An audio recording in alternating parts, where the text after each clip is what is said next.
Assalamualaikum. Dear students, I hope you all are doing great. Today we are gonna start chapter number 1, sets.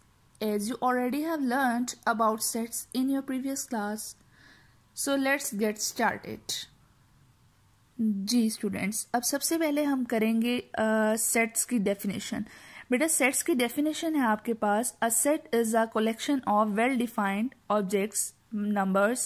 The objects numbered in any set are called its member or elements.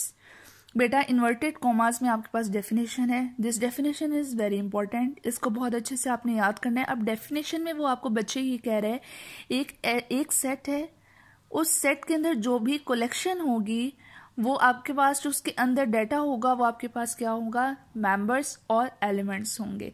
और set किसने introduce करवाया था? Set introduce करवाया था George canter ने. He is mathematician. ये उसका introduction आपके पास दिया हुआ है. देन नेक्स्ट मूव आप करेंगे एक्सप्रेसिंग अ सेट. सेट्स को कैसे एक्सप्रेस किया जा सकता है? There are 3 ways to express a set. Sets को 3 तरीकों से मतलब कि आप एक्सप्रेस कर सकते हैं. First one is descriptive form, second one is tabular form, and the third one is set builder form. First one is descriptive form. If a set is described with the help of statements, it is descriptive form. For example, अब देखें for example n is equals to set of natural numbers. बेटा descriptive form वो form है जिसमें आपके पास statement के help से आपको कोई भी उसने सेट को रिप्रेजेंट किया हो. For example n is equal to set of natural numbers. मतलब जो नेचुरल नंबर्स हैं उसको वो किससे रिप्रेजेंट कर रहे हैं? n is natural number and set of natural number z is set of integers. इसी तरह बेटा आगे उसने सारे आपको इनके सेट्स के बताए हुए हैं.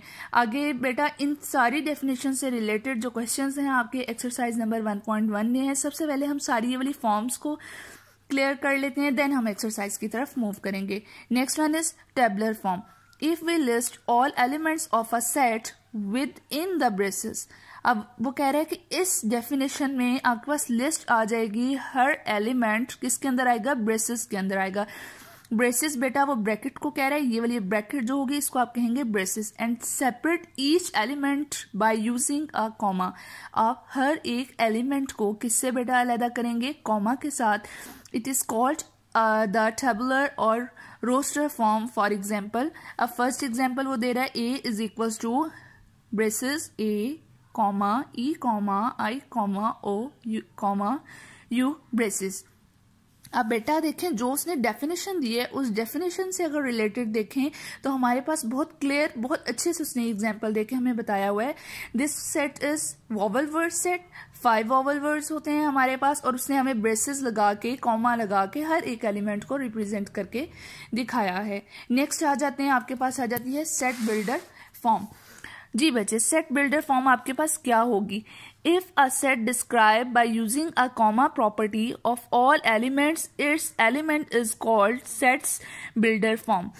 अब बेटा सेट बिल्डर फॉर्म में आपके पास सिंबल्स यूज होंगे. इन सिंबल्स को आपको अच्छे से लर्न करना है. सिंबल्स उसने ये ब्लॉक में आपको सारे दिए हुए हैं. Some important symbols. सबसे पहले डेफिनेशन को क्लियर कर लें, देन मैं आपको इन इम्पॉर्टेंट सिंबल्स का बताती हूँ. A set can also be expressed in set builder form. For example, E is a set of even numbers. Even numbers हमें पता है capital E is used for even numbers. In descriptive form जो descriptive form है उसके अंदर आपके पास आ जाएगा form where E is equals to braces 0, plus minus 2, plus minus 4. It's mean this set is even number.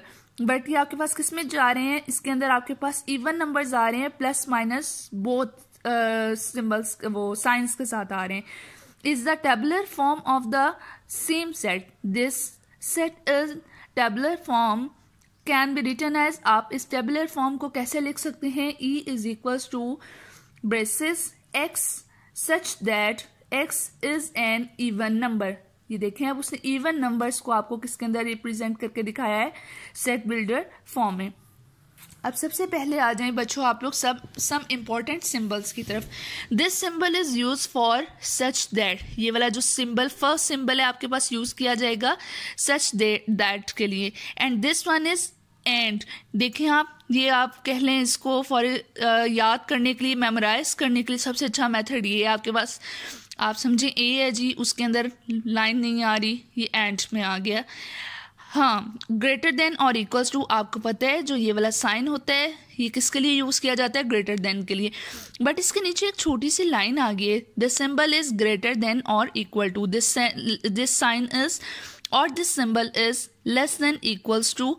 And this one is belongs to. Belongs to बेटा मतलब किसी भी चीज़ से ताल्लुक़ रख रहा है ये वाला सेट आपका. And this set is this symbol is use for और. मतलब यही वाला जो ए एंड वाला है आप समझेंगे वी में चेंज हो गया है. ये आपके पास बच्चे किस में आ रहा है, और में आ रहा है. आई होप बेटा ये आपको सारे बच्चों को इस सिंबल की समझ आ गई होगी. अब बच्चे हम मूव करते हैं एक्सरसाइज की तरफ. आपकी एक्सरसाइज है एक्सरसाइज नंबर 1.1. जी स्टूडेंट्स, अब हम मूव करते हैं एक्सरसाइज नंबर 1.1 की तरफ. Question number 1 is right the following sets in descriptive form. बेटा डिस्क्रिप्टिव फॉर्म आप लोगों ने अभी डेफिनेशन पढ़ी है. डेफिनेशन में वो आपको ये बता रहा था आपने रिप्रेजेंट करना है इस आंसर को किसके अंदर, स्टेटमेंट के अंदर. जी अब आए हम इसके पार्ट्स करते हैं. हमारे पास 8 पार्ट्स हैं. जी क्वेश्चन नंबर हम मूव करें एक्सरसाइज नंबर 1.1. क्वेश्चन नंबर 1 का first part. Question number 1 first part is A is equal to AEIOU.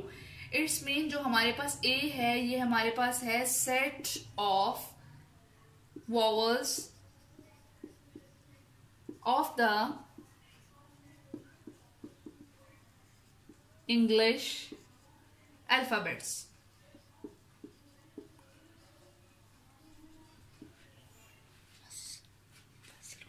Ji students, second part है आपके पास क्वेश्चन नंबर 1 का. आपके पास दे रहा है b is equal to bracket 3, 6, 9, 12. बेटा b सेट आपके पास रिप्रेजेंट कर रहा है सेट ऑफ मल्टीपल्स ऑफ 3. जी क्लास थर्ड पार्ट है. अब आपके पास c is equal to SPRING with commas and brackets. बेटा ये सेट आपके पास रिप्रेजेंट कर रहे हैं C the set of letters of word spring. बेटा अगर आप कॉमर्स को अंदर से रिमूव करेंगे तो ये आपके पास कौन सा सेट बनेगा, वर्ड बनेगा, स्प्रिंग का वर्ड बनेगा. बच्चों ये हो गया आपके फर्स्ट 3 पार्ट्स. जी स्टूडेंट्स देखें अब फोर्थ पार्ट है आपके पास. बेटा D is equal to bracket A, B, C, so on, Z bracket. बेटा ये सेट है जो रिप्रेजेंट कर रहा है set of small letters of English alphabets. Next E part है बच्चे आपके पास. उसने आपको देखें ई पार्ट में क्या दिए हुए हैं, उसने आपको नेचुरल नंबर्स दिए हुए हैं 6 to 10. आप लिखेंगे set of natural numbers from 6 to 10. And the sixth part is F is equal to bracket 0, +-1, +-2. बेटा जब प्लस माइनस की बात आ जाए तो वो आपके पास किस चीज में चले जाते हैं, इंटीजर्स में चले जाते हैं. ये आपके पास आ जाते हैं इंटीजर्स में. Set of integers between -2 to 3. आप देखें आपके पास इंटीजर्स में पॉजिटिव नेगेटिव दोनों नंबर आते हैं at a time.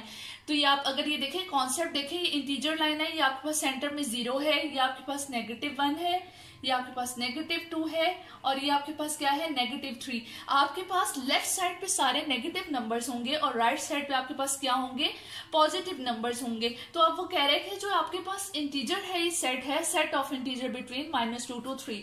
Next 7th part is set G. बेटा सेट G आपके पास आता है सेट बिल्डर फॉर्म में. आप सब बच्चे अपनी बुक पे देखें क्वेश्चन नंबर 6 को वो कह रहे हैं, 7 को कह रहे हैं G is equal to bracket X. आपको मैंने साइंस का बताया था, स्ट्रेट लाइन किस चीज का साइन है, such that X is equal to G is equal to bracket X such that X belongs to N and X less than 3. बेटा लेस देन 3 से छोटे हैं. जब 3 से छोटे होंगे तो नेचुरल नंबर्स हैं, set of natural numbers less than 3. Next set H is equals to X such that X belongs to N and आपको मैंने बताया था जो ए का साइन हो अंडरलाइन ना हो, आपने उसको एंड से याद रखना है सिंबल को। x greater than 99, so eighth set is equals to set of natural numbers greater than 99। बेटा ये हो गया आपका क्वेश्चन नंबर 1 का फर्स्ट पार्ट कंप्लीट।